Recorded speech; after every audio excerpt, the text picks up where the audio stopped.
वैसे तो ये अमेरिका भी जानता है, इजराइल भी जानता है, और अलग अलग देश जहां पर अटैक हो रहे हैं वो भी जानते हैं कि एक साथ इकट्ठा अगर कहीं खड़े होंगे तो भारी नुकसान उठाना पड़ सकता है। लेकिन एक गलती यही कर बैठे। आईआरजीसी का दावा है, दावा ये कि 200 लोग एक समूह में खड़े हुए थे। कहां का मामला बताऊंगा। अचानक से वहां फेंक दिया बम।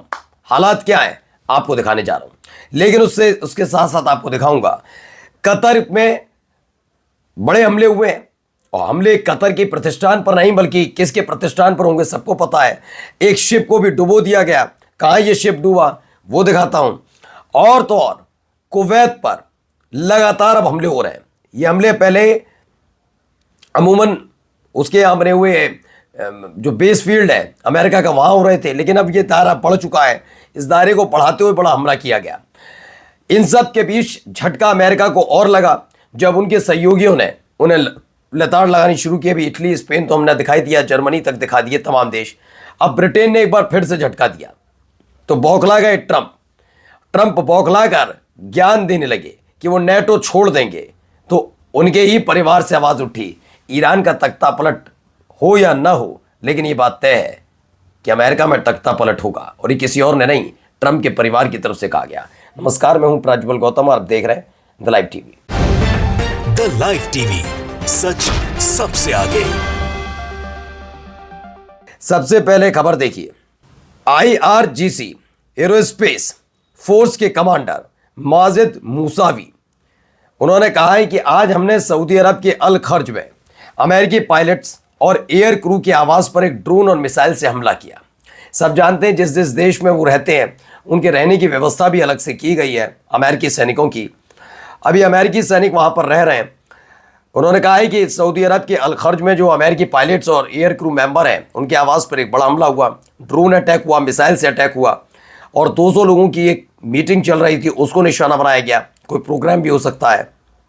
अब ट्रंप और हेग से जो रक्षा मंत्री अमेरिका के लिए हताहतों और नुकसानों की सूची में एवॉक टैंकर्स और ईंधन डिपो के अलावा फ्लाइट क्रू के हताहत होने और घायल होने की सूची भी जुड़ गई है। यानी अब ये मत सोचिए कितने फ्यूल टैंकर आपके उड़ा दिए, कितने आपके जेट मार गिराए, कितने आपके ईंधन डिपो चले गए, ठीक है ना। ये मत सोचिए कि आपका MQ-9 रीपर कितने मार गिराए। अब ये देखिएगा अमेरिकन सैनिकों के को लेकर कितना बड़ा जनहानि है इसको माना जा रहा है। अब आइए इसके आगे चलते हैं। कतर एनर्जी ने रिपोर्ट किया है that its oil tanker Aqua 1 was attacked in this morning in the sea north of Qatar. लेकिन इस खबर को थोड़ा समझना होगा। कतर एनर्जी नाम की जो कंपनी वहाँ उसने कहा कि उसका एक्वा 1 वाज नाम का जो टैंकर, ऑयल टैंकर, उस पर हमला हुआ है। कहाँ पर? कतर के नॉर्थ में, उत्तरी इलाके में, इस सुबह। लेकिन क्या, क्योंकि इसमें क्लियर भी नहीं कि ईरान ने किया, और ये बात हमने देख भी ली। सऊदी अरब है और भी कई देश हैं, वहां पर वो क्या रहे, ये स्ट्राइक करते हैं और बाद में पहले आरोप लगाते हैं ईरान ने किया, लेकिन बाद में पता लगता है कि ईरान ने नहीं किया। अभी एक खबर मैंने आपको दिखाई ऑयल टैंकर वाली भी, कि इराक में जो ऑयल डिपो है जिस कैस्ट्रोल का, ब्रिटिश कंपनी है, उस पर हमला हुआ है। ये डालना चाहते हैं कि ईरान पर ये डल जाए कि ईरान ने हमला किया है, लेकिन ये वाला जो प्रोग्राम था वो भी फेल होता हुआ नजर आया। वो बताऊंगा कैसे, लेकिन फिलहाल ये तस्वीर देखिए। अब देखिए इसमें भी एक दावा है। दावा क्या है बताता हूं, पहले पढ़िए।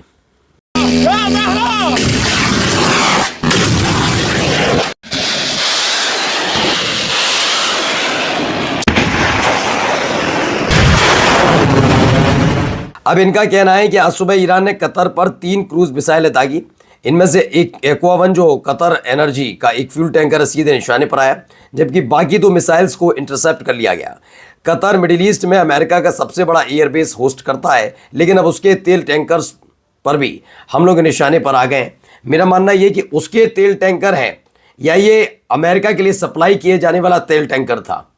इन दोनों में चीज़ों में फ़र्क है, क्योंकि ईरान जो अटैक कर रहा है वो खासतौर पर कोई भी जहाज़ अगर अमेरिका से जुड़ा हुआ है उस पर अटैक कर रहा है तो ये जानना बहुत ज़्यादा ज़रूरी है कि ऐसा तो नहीं, क्योंकि इन सब के बीच आप कतर कुवैत में देखिए, कुवैत का इंटरनेशनल एयरपोर्ट है, उसे फूंक दिया।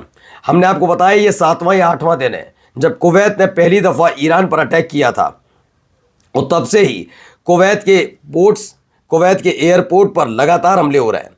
वहीं दावा किया गया है बहरीन में भी जो 5th फ्लीट है उस पर भी हमला हुआ।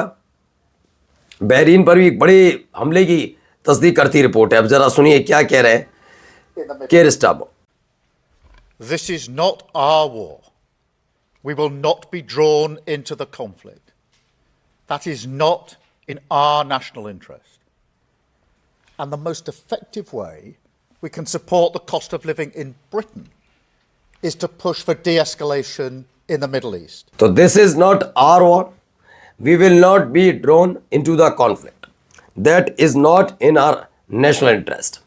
दादा ब्रिटेन के जो पीएम है स्टार्मर, उन्होंने ईरान पर कहा कि यह हमारा युद्ध नहीं है, हमें इस झगड़े में नहीं घसीटा जा सकता है और ये हमारे देश के हित में नहीं है।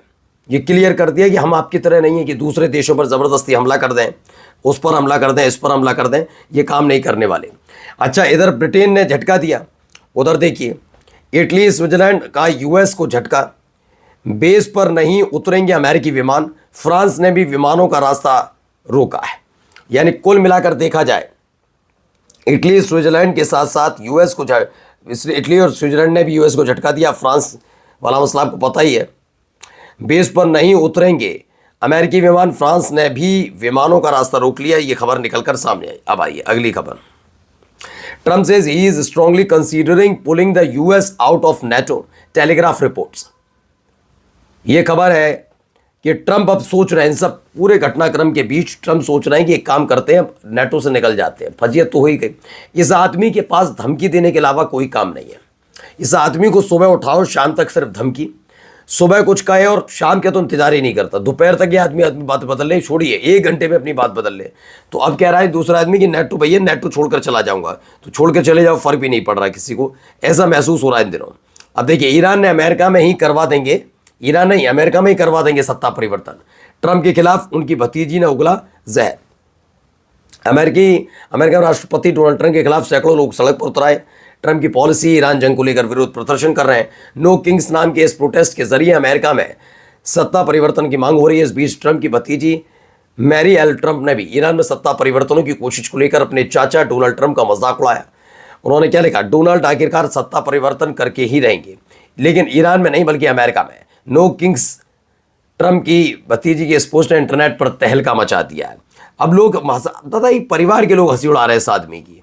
लेकिन इन सब के बीच एक खबर ये भी, इस खबर को शायद कोई ना दिखाए आपको, लेकिन देखना बहुत जरूरी है। खबर देखिए, ये गोदी मीडिया तो नहीं दिखाई। तो mortal remain of 20 Indians from Kuwait arrive at Cochin airport late night. ये खबर निकल कर आई, कुवैत से 20 भारतीयों की लाश आई है। देश को इसके बारे में तब पता चला जब कुवैत से स्पेशल फ्लाइट इनके शव लेकर कोची एयरपोर्ट उतरी। लोग पूछ रहे थे कि हमारे प्रधानमंत्री ने खामनेई की मौत की निंदा क्यों नहीं की, ईरान पर हमले की निंदा क्यों नहीं की, ईरानी जहाज़ पर हमले की निंदा क्यों नहीं की। वे तो भारतीयों की मौत पर भी मौन है।